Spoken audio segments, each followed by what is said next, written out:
Bismillahirrahmanirrahim. Menjunjung kasih pengacara majlis, barisan hakim yang arif lagi bijaksana sebagai penegak keadilan, guru-guru, rakan-rakan yang dihormati, serta warga dewan sekalian. Assalamualaikum warahmatullahi wabarakatuh dan salam Malaysia Madani. Sebelum lancang menuju muara, sebelum isi menyusul hujah, sebelum kata membelah bicara, marilah kita hayati tajuk pidato saya pada hari ini, iaitu cekap tenaga, lestari belanja.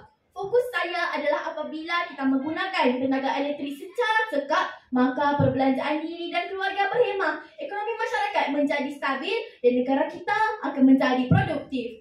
Menelusuri hujah saya atas lembayung kata, pengguna lestari, mutu hidup terjamin. Amalan penjimatan tenaga menjadikan seseorang itu menggunakan tenaga secara cekap, manakala amalan cekap tenaga pula bermakna kita menggunakan tenaga elektrik yang minimum untuk menyempurnakan fungsi yang sama di rumah maupun di tempat kerja. Ini bermakna kita dapat mengurangkan perbelanjaan untuk penggunaan elektrik di samping menikmati kemudahan yang sama. Kesannya, kita dapat mengurangkan perbelanjaan wang seperti menjimatkan kos sara hidup dan dapat mengelakkan pembaziran sebagaimana yang disarankan oleh Kementerian Tenaga, Sains, Teknologi Alam Sekitar dan Perubahan Iklim. Tuntasnya, pengurangan tekanan kewangan dan penambahan tabungan kecemasan. Bak kata pepatah, sediakan payung sebelum hujan. Seterusnya, kita hayati pula hujah saya atas lembayung kata, rakyat selik tenaga, menjana ekonomi stabil. Rakyat selik tenaga merujuk masyarakat berpengetahuan menggunakan perkakasan dan peralatan elektrik yang mempunyai kecekapan tenaga bertaraf 5 bintang ke arah menjana penggunaan tenaga dan mencapai ekonomi yang stabil.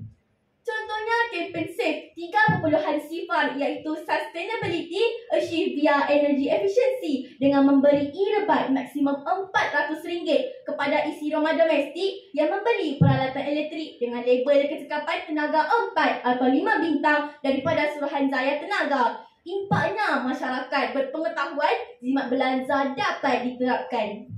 Menelusuri hujah saya yang seterusnya atas lembayung kata, kerajaan cekap, negara produktif.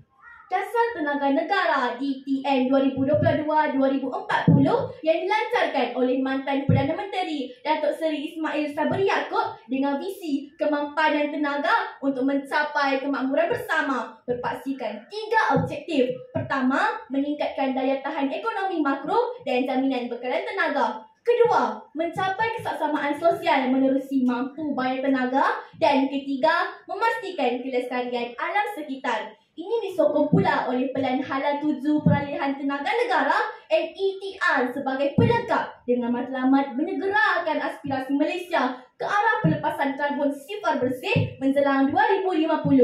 Implikasinya ini memacu kepada ekonomi negara yang memberangsangkan produktif, berdaya saing serta dapat memelihara alam sekitar. Kerajaan cekap, negara produktif.